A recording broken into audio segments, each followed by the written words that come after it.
সময় এখন 12:30 যে কোনো সময় বৃষ্টি নামতে পারে। ওয়েদারটা আজকাল কেমন যেন একটু আনপ্রেডিক্টেবল হয়ে গেছে।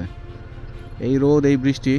যাচ্ছে একটু ধানমন্ডিতে, জানি না আজকে রাস্তার কী অবস্থা, ট্রাফিক সিস্টেমের কী অবস্থা, পুলিশ টুলিশ রাস্তায় নামছে কিনা সেটা বলতে পারি না।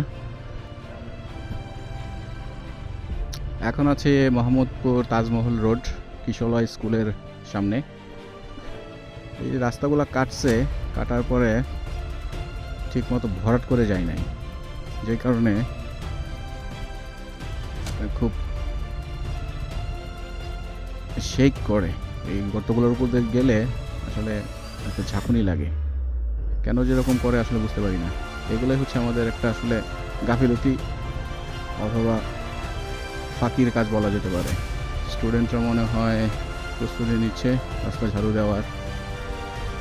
সামনে হচ্ছে ঈদগাহ মাঠ দিয়ে আমি নুরজান রোড দিয়ে বের হয়ে তারপরে যাই, দেখি কি অবস্থা হয়। এটা হচ্ছে ঈদগাহ মাঠ।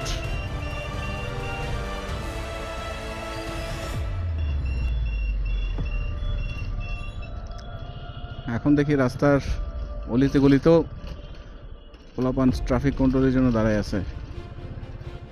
এই মাঠে কি আবার কাপড়ের কোনো মেলা হচ্ছে নাকি?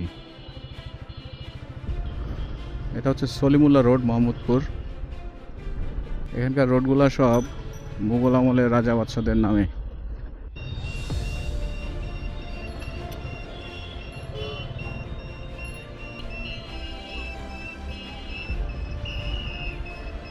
ওদিক দিয়ে বাস স্ট্যান্ডে গেলে অনেকখানি ঘুরে যেতে হতো, সো আমার মনে হয় বাম দিয়ে যাওয়াটা বেটার, এই জন্য বাম দিয়ে চলে আসলাম। এই রোডটা দিয়ে আসার ফলে মোহাম্মদপুর বাস স্ট্যান্ডটা আমি অ্যাভয়েড করতে পারছি। ওরা গ্রাফিতির কাজ করতেছে বেসিক্যালি। এদিকে অনেক গ্রাফিতির কাজ করছে, এখনো করতেছে। রোড মোটামুটি ফাঁকা আলহামদুলিল্লাহ।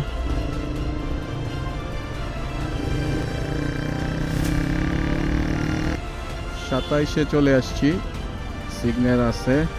সিগন্যাল তো সব আসলে ছোট ছোট ছাত্ররাই কন্ট্রোল করতেছে।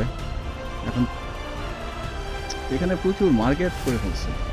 একসময় ধানমন্ডি কী রকম ছিল, আমি ওই সময় 95-96 কথা বলতেছি, সব ফাঁকা ফাঁকা ছিল। এখন সব মার্কেট, দোকান মার্কেট।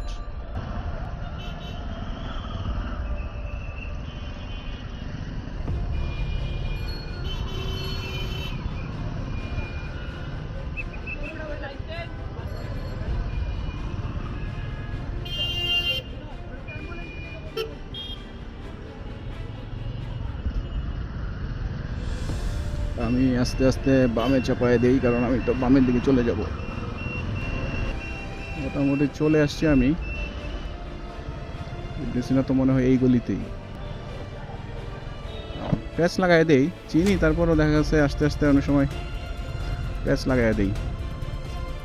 কিছু ইনফরমেশন নিতে হবে, সেই ইনফরমেশনের জন্য আসছি। এখন দেখা যাক ওদের পার্কিংয়ের ব্যবস্থা আছে কিনা তাও জানি না। যদি পার্কিংয়ের ব্যবস্থা থাকে তাহলে পার্কিংয়ে নিয়ে নেব, আর যদি না থাকে তাহলে তো বাইরেই রাখতে হবে।